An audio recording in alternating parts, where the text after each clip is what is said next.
Hello friends, welcome back to our channel. आज अगर हम निफ्टी की बात करें, निफ्टी की ओवरऑल मार्केट की, तो आज का मार्केट काफ़ी अच्छा रहा। इसके पीछे के रीजंस को जानेंगे आज, और मार्केट में आने वाले टाइम में क्या पॉसिबिलिटीज़ दिख रही हैं उस पर भी बात करेंगे।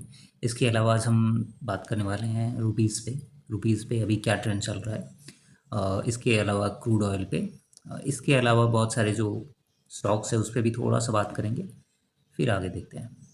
तो चलिए स्टार्ट करते हैं। आज अगर हम निफ्टी की बात करें तो निफ्टी ऑलमोस्ट 300 पॉइंट प्लस में क्लोज हुआ है, और इसके पीछे जो मेन रीज़न है वो ये है कि स्ट्रेट ऑफ हॉर्मुज़ एक बार फिर से ओपन हो गया है सबके लिए, हर कंट्री के लिए, और इसी रीज़न से मार्केट इतना बड़ा गैप अप ओपन हुआ।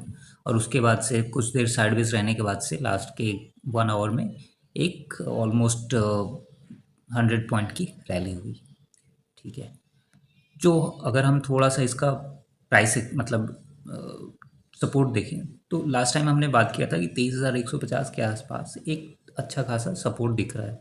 और लास्ट अगर हम पिछले 10-12 दिनों से देखें तो ये मल्टीपल टाइम टच कर चुका था, रीटेस्ट कर चुका था बेसिकली। तो चांसेस थे कि एक बार यहाँ से हमें ब्रेकआउट देखने को मिले, ठीक है, ऊपर की साइड में, क्योंकि डाउन साइड देखें तो डाउन साइड चांसेस ज़्यादा थे, अपसाइड कम थे। बट स्टिल जैसे जैसे पॉजिटिव न्यूज़ आते जाएगी वैसे वैसे मार्केट में करेक्शन आते जाएगा, मार्केट रिवर्स करता जाएगा। मार्केट में अभी ऊपर की साइड देखें तो 24,400 और फिर 24,600 का एक रेजिस्टेंस दिख रहा है। ठीक है, अगर मार्केट इस लेवल को इजीली ब्रेक कर पाता है इस वीक में, तो फिर जो नेक्स्ट टारगेट रहेगा वो रहेगा अपना 25,200 का, और फिर 25,600 के आसपास। तो बेसिकली आने वाले टाइम में ये मतलब इस वीक के लिए फर्स्ट टारगेट रहेगा अपना 24,400 से 24,600 का। सेकेंड टारगेट रहेगा अपना 25,200 का।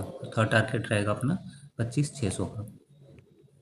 क्योंकि अभी देखें तो जो ग्लोबल एक सेंटिमेंट था, एक जियो पॉलिटिक्स था, वो अब थोड़ा सा इम्प्रूव होते हुए नज़र आ रहा है। ठीक है, ऑल्दो देखा जाए तो जितने एक्सपर्ट हैं सबका कहना यही है कि मतलब अभी जो एक रिसेशन है वो हिट कर सकता है इंडिया को ही नहीं, अदर कंट्रीज़ को भी। तो अगर ग्लोबल रिसेशन आता है या फिर थोड़ी सी भी हिट करती है रिसेशन ग्लोबल लेवल पे, तो एक बहुत बड़ा इम्पैक्ट देखने को मिलेगा। और आने वाले टाइम में मतलब ये अभी आरबीआई ने ऑलमोस्ट 3 लाख करोड़ 3 लाख करोड़ इंजेक्ट किया है।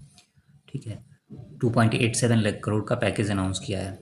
तो उसका भी एक प्लस पॉइंट ऐड होगा जिससे मार्केट में इम्प्रूवमेंट होगा। और इसके अलावा स्टेट ऑफ हॉर्मुज़ हो गया, अभी यूएस के बहुत सारे जो लीडर्स हैं, मार्को रूबियो, वो भी इंडिया आया हुआ है। तो चीज़ें अब थोड़ी सी सही होनी स्टार्ट हो जाएंगी। तो अभी अगर हम यूएसडी आईएनआर की बात करें तो थोड़ा सा इम्प्रूव हुआ है। लास्ट टाइम 97 के आसपास पहुंच गया था, अभी 95 तक आ चुका है। अगर हम थोड़ा सा सपोर्ट देखें तो इसका सपोर्ट अभी इस जोन के आसपास दिख रहा है, मतलब 94-95 के आसपास। अगर ये लेवल ब्रेक होता है फिर हमें 94, और उसके बाद से हमें 92.5 से लेके 92 के आसपास दिख सकता है। तो पहला हम इसको लेते हैं 94-95 का। सेकेंड अपना टारगेट डाउन साइड ये रहेगा 92 के आसपास, और थर्ड रहेगा अपना 90 के आसपास। तो यूजुअली ऐसा देखा नहीं जाता है, बट चांसेस हैं क्योंकि एकदम से रैली हुई है। तो इस रीज़न से इसके पहले मैंने लास्ट टाइम जब बात की थी तो उस टाइम पे 85-87 के आसपास थी। ठीक है, लास्ट टाइम उसके बाद से भी बात की थी हमने, तो मैंने यही बताया था। जो प्राइस एक्शन में दिख रहा था वो ये दिख रहा था कि मतलब एक बार मार्केट 90 हिट करेगा, फिर वहाँ से हो सकता है छोटा सा एक करेक्शन हो। बट 92 जाने के बाद से एक छोटा सा करेक्शन हुआ 90 के आसपास, फिर वहाँ से जो रैली स्टार्ट हुई है वो मतलब, और ये तब हुआ है जब ये वॉर स्टार्ट हुआ। अगर 5 फरवरी के आसपास देखें तो 90 के आसपास था, फिर ये रैली स्टार्ट हो गई और फिर 92 ईज़िली हिट कर गया मार्च, 16 मार्च आते आते। फिर बेसिकली अगर 2 महीने में देखें तो बहुत अच्छा खासा जंप हुआ है 92 से सीधा 97, मतलब 5 पॉइंट्स का, जो कि बहुत बड़ा है।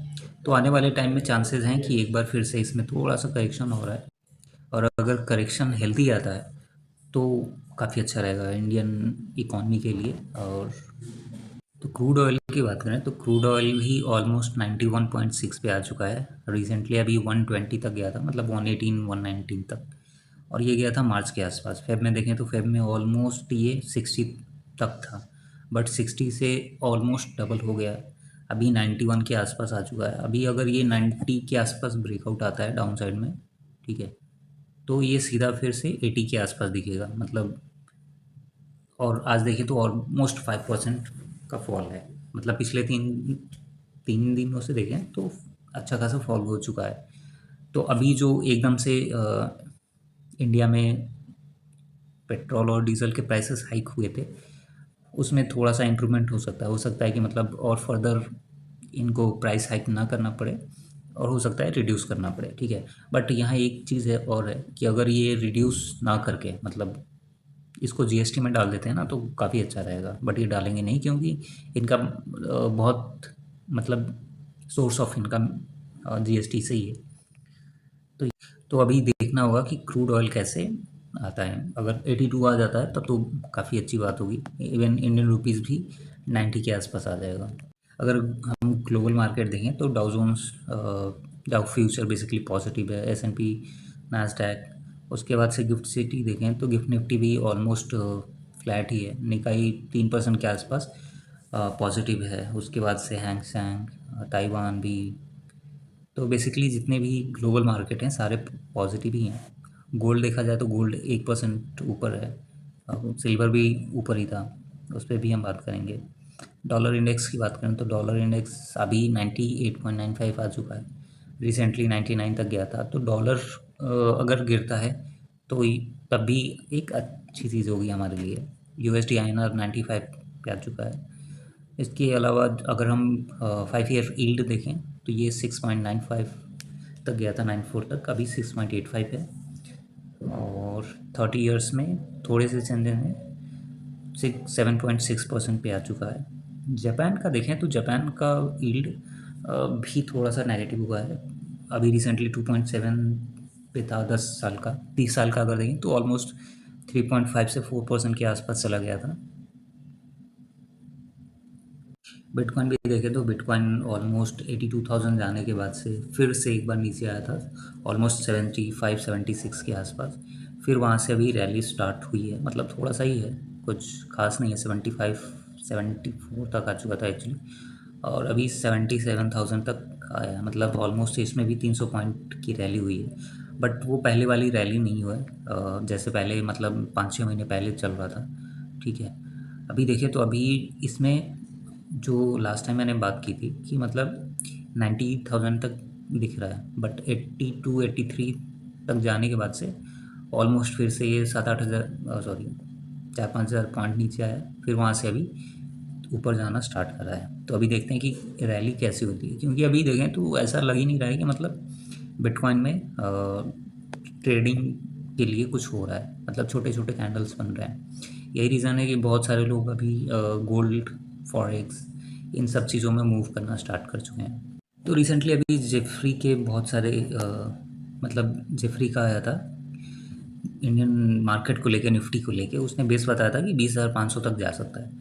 बट अभी जैसे सिचुएशन चेंज होना स्टार्ट होगा ना, तो मार्केट फिर से भागना स्टार्ट हो जाएगा, ठीक है। और हो सकता है कि एक वीक में 4-5% की रैली इंडेक्स में देखने को मिल जाए, ठीक है। क्योंकि देखें तो पिछले 4 महीने से मार्केट गिर रहा था, और अभी देखें तो लास्ट मंथ ठीक था, इस मंथ भी मतलब कैंडल्स ठीक ही हैं, क्योंकि ये मंथ ऑलमोस्ट क्लोज हो चुका है, मतलब होने ही वाला है।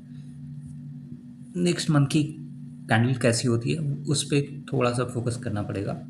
नेक्स्ट मंथ की स्टार्टिंग कैसे होती है, नेक्स्ट मंथ कुछ एज सच नेगेटिव ना हो। अगर कुछ नेगेटिव नहीं रहता ना, तो 25,600 तक नेक्स्ट मंथ निफ्टी जा सकती है। अगर कुछ नेगेटिव होता है तब 24,800 से 25,200 का रेंज रहेगा। तो आज के लिए इतना ही। Thank you for watching this video.